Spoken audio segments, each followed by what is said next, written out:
Hello, my name is Matt. I'm a PhD student at the University of Manchester. Today, I'm just going to talk a little bit about my experience at university and why it is I think you might enjoy going. So, who am I to tell you why you should or shouldn't go to university? So, I thought I'd just give a little background on myself.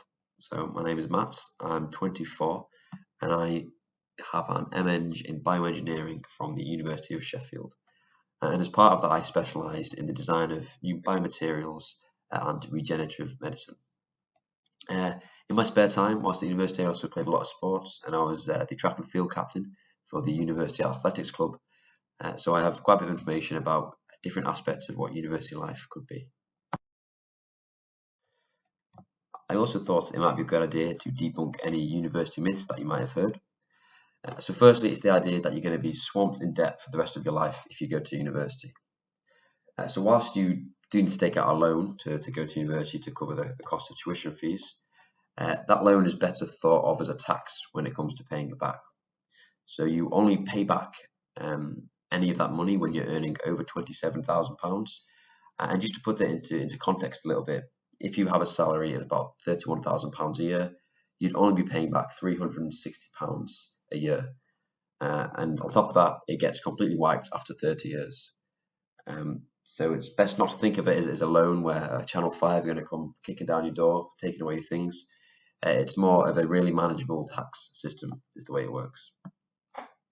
Secondly, there's a huge social pressure to go out drinking. If you do want to go out and have a drink and get really drunk, then I'm sure there'll be plenty of people who will do that with you. But the number of people who go to university days and the range of different backgrounds they come from, you'll always be able to find someone who doesn't necessarily like doing that. And finally, you're going to have to eat dog food or something horrible as part of a sports initiation if you want to join a sports team. This isn't true. It's might have been the case maybe 10 years ago where you have to do all sorts of things to get into sports teams, but now it's more of a casual drink, or there's lots of non-alcoholic socials as well if that's what you're more into.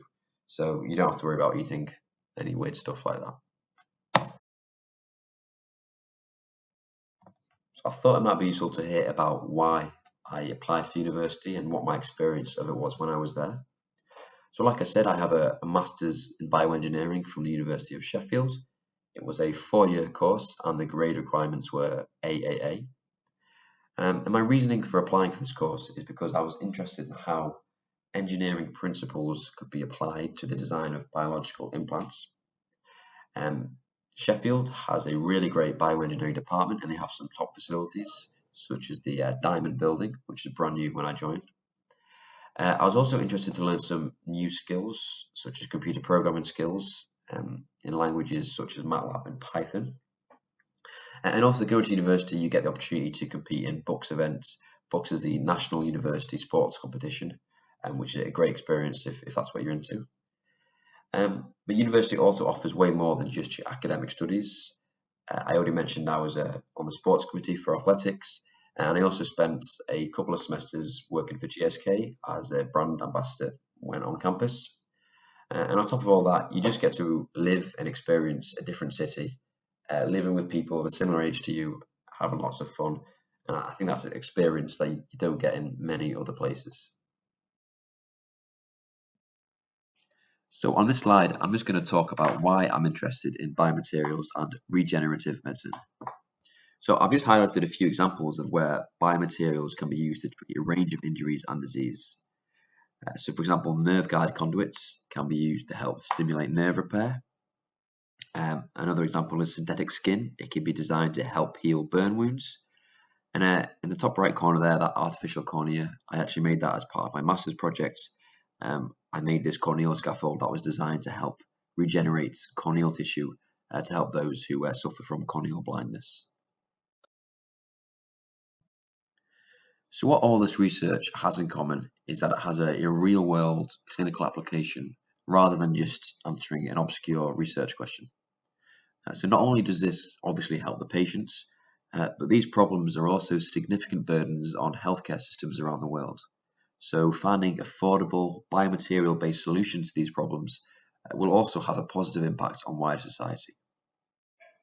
Another bonus I find is how interdisciplinary this research is. It involves aspects of biology, maths, chemistry, physics, and you've got to have good people skills if you're going to be dealing with patients and surgeons. There's also the opportunity to run computer simulations of your experiments using programs like MATLAB.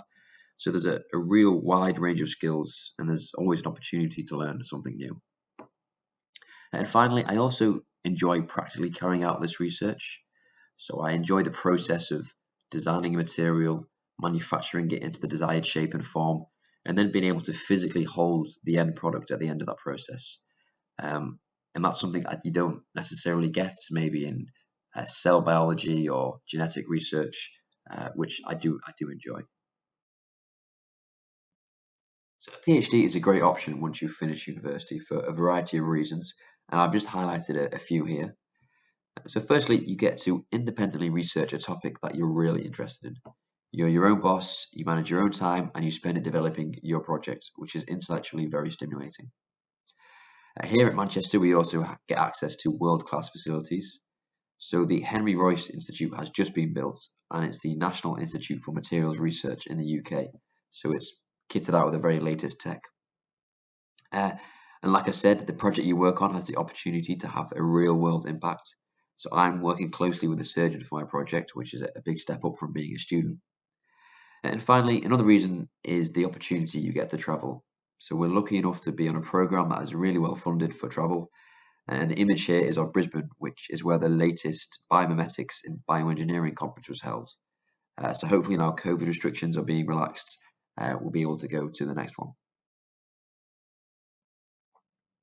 So the title of my PhD project is Designing a Bioactive Nanoscale Composite Material that's capable of regenerating ligament tissue, specifically the anterior cruciate ligament, or the ACL.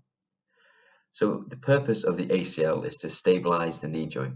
It's why you're able to flex and extend your knee, which allows you to walk, run, and play any sports.